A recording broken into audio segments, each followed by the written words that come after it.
Good morning students, कैसे हैं आप लोग। उम्मीद करती हूँ आप लोग सभी स्वस्थ होंगे। तो बच्चों, आज हम जो चैप्टर पढ़ने जा रहे हैं वो हमारा हिंदी वन का चैप्टर नंबर 4 है और जिसका नाम है अन्याय का विरोध। तो बच्चों, आज हमारा जो चैप्टर है इससे हमें ये शिक्षा मिलती है कि हमें हमेशा अपने जीवन में अन्याय का विरोध करना चाहिए। मतलब कि अगर हमारे साथ हमारे जीवन में अगर कुछ गलत होता है या कोई गलत हमारे साथ करता है तो हमें उसका विरोध करना चाहिए, हमें उसे सहन नहीं करना चाहिए। तो आज का हमारा जो चैप्टर है वो भी इसी के ऊपर आधारित है। जो इस चैप्टर के जो लेखक है वो रूसी लेखक है जो कि एतन चेखोव। क्या नाम है? एतन चेखोव। तो वो अपने इस कहानी के जरिए हमें बहुत अच्छे तरीके से ये सिखा रहे हैं कि किस प्रकार हम अपने जो अन्याय अगर हमारे साथ होता है तो हमें उसको सहन नहीं करना चाहिए। ठीक है, हमें उसके खिलाफ आवाज उठानी चाहिए। तो बच्चों, हम हमारा जो चैप्टर है उसको शुरू करते हैं। लेकिन चैप्टर शुरू करने से पहले मैंने आपके सामने कुछ वर्ड लिख रखे हैं, मैं आपको उनको समझाती हूँ। इतने आप लोग अपनी बुक भी निकाल लीजिए, क्योंकि बुक अगर आपके पास नहीं होगी तो आप चैप्टर को अच्छे से समझ नहीं पाएंगे। तो बच्चों, आइए हम हमारे जो शब्दार्थ हैं इनको एक बार देखते हैं। हमारा पहला शब्द है बच्चों गवर्नेंस। ठीक है, गवर्नेंस का मतलब क्या होता है कि प्रशिक्षित आया, मतलब कि पढ़ी लिखी समझदार, जो जिसको हर चीज की नॉलेज हो। तय तय का मतलब होता है निश्चित किया हुआ।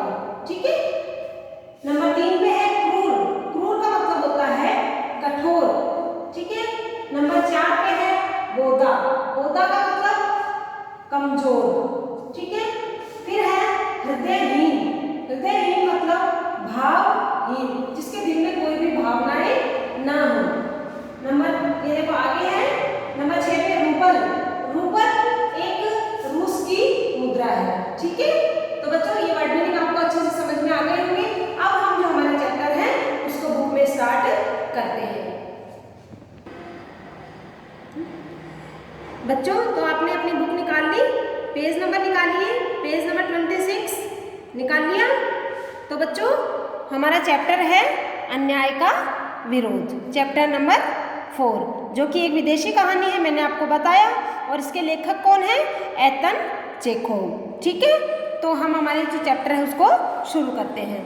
तो बच्चों देखो, जो ये लेखक है ना, ये खुद इसके बारे में मतलब सब बता रहा है कि उसके घर में जो गवर्नेंस थी, जो जूलिया, ये आपके सामने फोटो दिखाई दे रही है, ये गवर्नेंस है जूलिया, और ये जो लेखक है वो खुद है।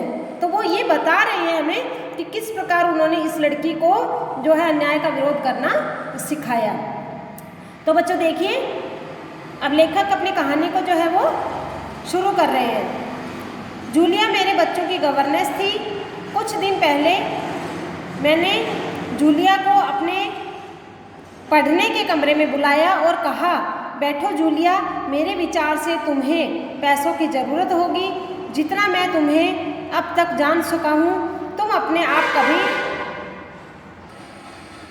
तो बच्चों, अब वो क्या बता रही हैं कि वो कह रहे हैं कि मुझे पता है कि तुम अपने आप कभी भी अपने पैसे नहीं मांगोगी। मैं तुम्हारी तनख्वाह का हिसाब करना चाहता हूँ। तुम्हें याद होगा तुम्हारी तनख्वाह 30 रूबल महीना तय हुई थी।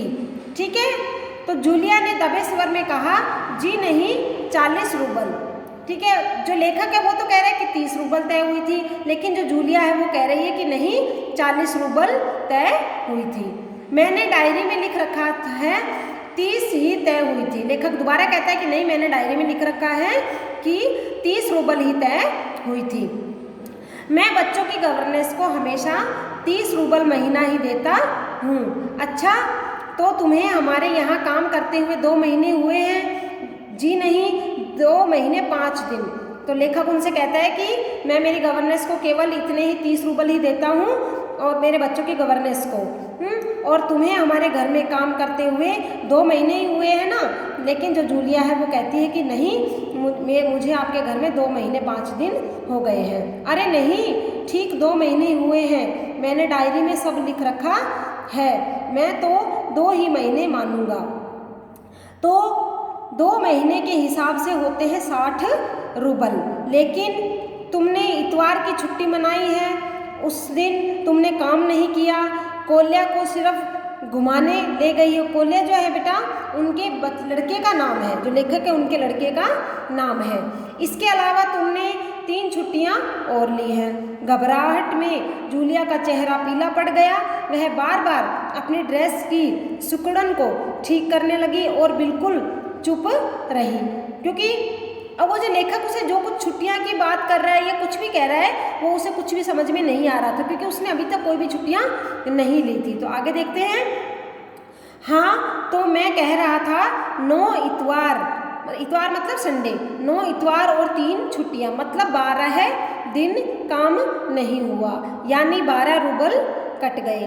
अब देखो कोल्या 4 दिन बीमार रहा और तुमने सिर्फ वान्या को ही पढ़ाया। वान्या जो थी तो वान्या को ही पढ़ाया। पिछले हफ्ते शायद 3 दिन मेरे दांतों में दर्द था और मेरी पत्नी ने तुम्हें दोपहर के बाद छुट्टी दे दी, तो कुल मिलाकर हो गई 19 छुट्टियां।